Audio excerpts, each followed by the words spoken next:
श्री वल्लभाधीश। नमो भगवते तस्मै कृष्णाय अद्भुत कर्मणे रूप नाम वेदेन जगत क्रीडति यो यतः। उपस्थित वैष्णवजनो, આજે કથાનો 6ઠ દિવસ જોત જોતામાં આ દિવસો ક્યાં પસાર થઈ ગયા। પ્રિયજનો, કાલે વિરામનો દિવસ આવી જશે। અહીં ખાતે વિરામ થશે તો ક્યાંક પાછું શુભારંભ પણ થશે। આ 7 દિવસ જીવનમાં ઘણા મહત્વના છે, જેથી ભગવત કૃપાથી શ્રવણ થયું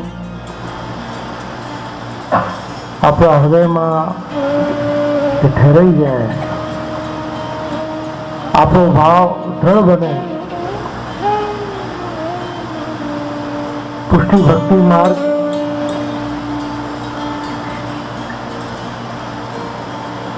જેના માટે શ્રી વલ્લભ આજ્ઞા કરે છે કે ત્યાગાત શ્રવણ કીર્તનાર્થ, ત્યાગ દ્વારા શ્રવણ અને કીર્તન કરવાથી ભક્તિનો વધારો થાય છે। ભક્તિના બીજ જે રોપવામાં આવે છે એ સુદૃઢ બને।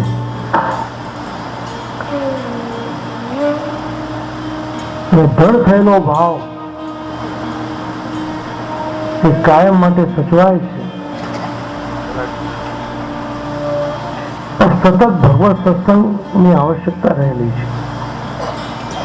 ભગવતી ભેરેવ સતતમ સ્થે મિત્તે મે મતિ, સતત સ્મરણ કરવું।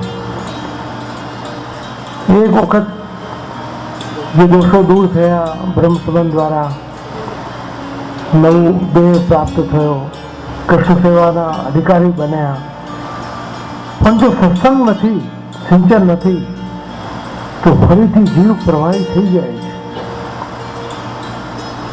પોષણો તદનુગ્રહ, જેમ વૃક્ષને સિંચન કરવું પડે છે જલનું, એમ ભાવ માટે સત્સંગની આવશ્યકતા છે। અને સત્સંગથી સિંચિત થયેલો ભાવ એ કાયમ માટે સ્થાયી બની જાય। અને વૃક્ષ જ્યારે મોટું થઈ જાય તો ગમે એટલા વાવાઝોડા આવે એને ચિંતા નથી, પણ શરૂઆતના વૃક્ષને ખૂબ સાચવવું પડે। જો નવું તમે નર્સરીમાંથી છોડ લાવ્યા હોય, ઘરમાં ઉગાવ્યું હોય, તો એને પ્લાસ્ટિકની થેલી બાંધવી પડે, રોજ ધ્યાનથી જલ સિંચન કરવું પડે, એનામાં ખાતર નાખવી પડે, એને સાચવવું પડે। પણ એનો પણ નિયમ છે, જલ પણ માપસર નખાય। વધારે પડતું જલ એ જ એનો ઘાતક બની જાય। જે જલથી એને પ્રાણ મળે છે એ એને ધોઈ નાખે છે। દરેકનું નિયમન એ બહુ આવશ્યક છે।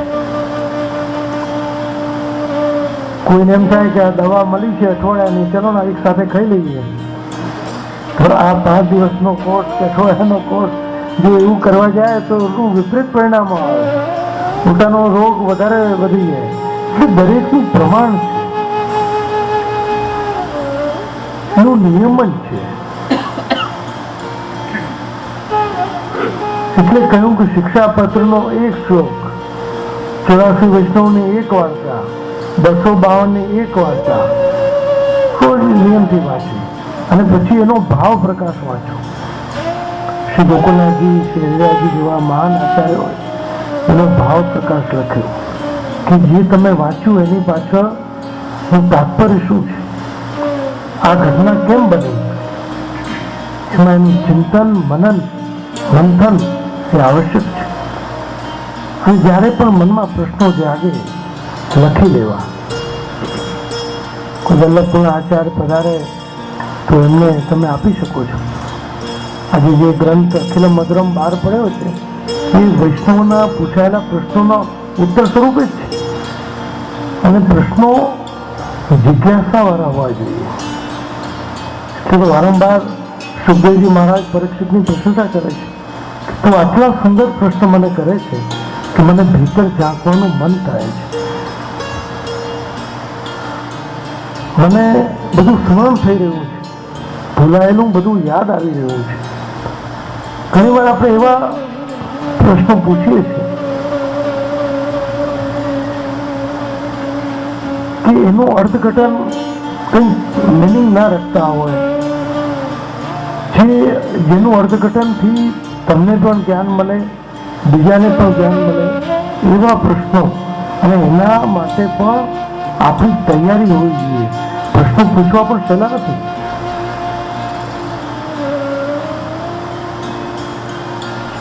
જ્યારે પરીક્ષિત આ બધું સાંભળતા હતા અને પછી જે પ્રશ્નો થયા, 10મો સ્કંદનો શુભારંભ થયો અને કહ્યું કે મહાત્મા, હવે તો મારા કુલ ગુરુનું ભગવાન કૃષ્ણની કથા છે, હવે આપ જરા પણ એમાં સંક્ષેપપણું ન કરતા ખૂબ વિસ્તારથી આનો આપ વિસ્તાર કરજો.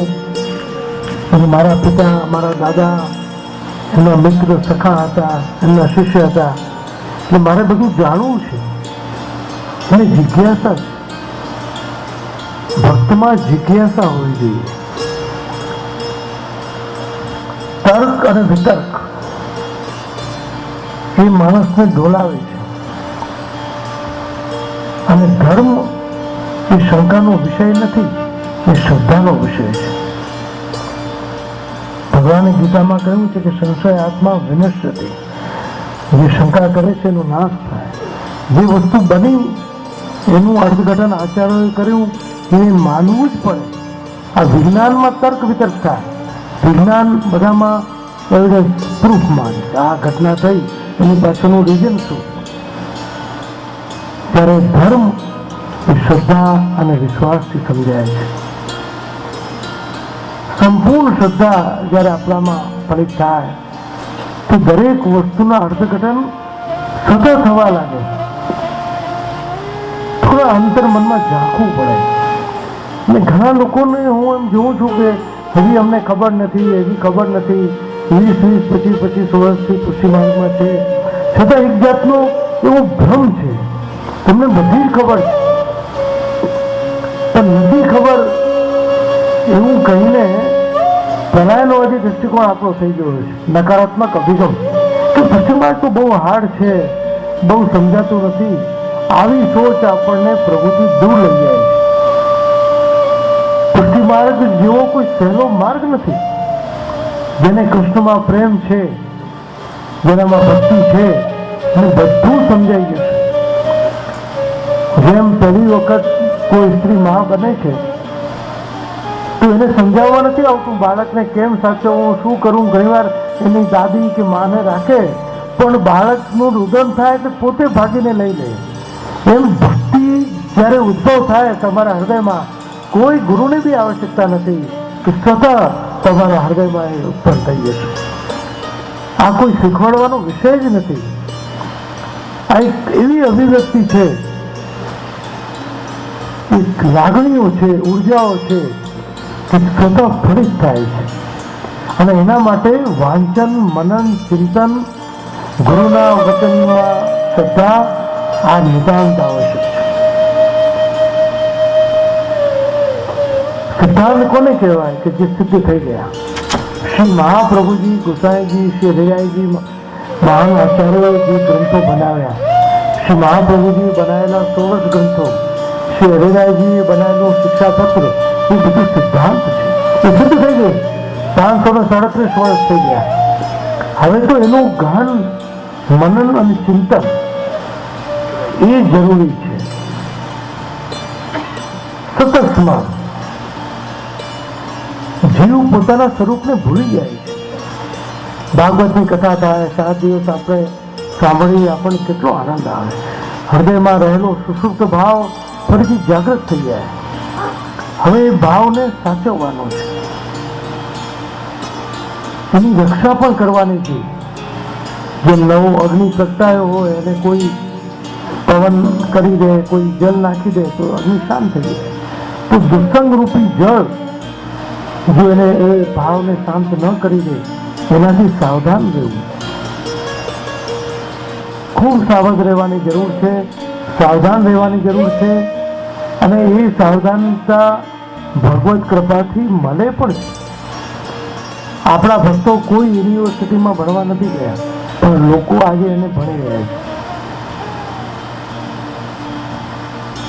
શ્રી મહાપ્રભુજી ગોપિકાઓને ગુરુ માને છે. ગોપિકામ ગુરુ પ્રોક્તા. દુનિયાના મહાન આચાર્યો એના ઉપર રિસર્ચ કરે છે કે કેવો નિષ્કામ પ્રેમ, કેવી ભક્તિ, કે પ્રભુથી કઈ અપેક્ષા નથી, નિસાધન ભક્તિ. પણ પ્રભુની પ્રસન્નતા શેમાં છે એ જ વિચારવાનું, એ જ પુષ્ટિ ભક્તિ, જેમાં કોઈ ફળની આકાંક્ષા નથી. સત્સુખનો વિચાર, આપની પ્રસન્નતા. અને જે જીવ પ્રભુની પ્રસન્નતાનો વિચાર કરે છે, પ્રભુ એને વગર માગે બધું જ આપી દે છે. એટલે કોઈ માગવાની જરૂર નથી. પુષ્ટિ માર્ગ એવો વિલક્ષણ માર્ગ છે કે જેમાં વગર માગે અને યોગ્યતા પ્રમાણે તમને મળે છે, કે જેને તમે સાચવી પણ શકો, સાચવવાની પાત્રતા પણ તમને આપે છે, અને પ્રભુ અનુગ્રહ કરીને આપે છે. તો પૂજ્યનો આ 7 દિવસ, આજે 6 દિવસ, કાલે વિરામ થઈ જશે. સમય પસાર થઈ જાય છે, સમય કોઈને રોકાતો નથી. જીવન ગતિશીલ છે. જીવન એનું નામ જ છે જે ચાલતું રહે છે. બદલાતી પરિસ્થિતિઓમાં સ્થાયી ભાવ રાખવો, ભાવને દૃઢ કરવું, એ આપણા હાથમાં છે. પ્રભુની કૃપા મળી છે. જે સત્સંગ મળ્યો 7 દિવસ, એનું અવગાહન કરીએ, વારંવાર એનું સ્મરણ કરીએ, મનન કરીએ, ચિંતન કરીએ. તો ઠાકોરજીની કૃપાથી થોડું ઘણું પણ જો આપને યાદ રહી ગયા તો માનું કે આ કથા. પ્રિયજનો, ખૂબ ખૂબ શુભકામના આપું છું. આજે જો રૂકમણી વિવાહનો એક અલૌકિક પ્રસંગ એને ઉજવવાનો છે. કથા હવે વિરામ તરફ જઈ રહી છે. કાલે અંતિમ પડાવ છે. જેટલું બને એટલી બધી સંખ્યામાં આપ લોકો તો ઉપસ્થિત રહ્યા છો. હજી પણ કાલે શનિવાર જે છે, એકાદશી પણ છે, તો ખૂબ અધિક સંખ્યામાં ઉપસ્થિત રહી એનો લાભ લેશો, એ જ ભાવના સાથે મારી વાણીને વિરામ આપું છું. વલ્લભાધીશ કી જય.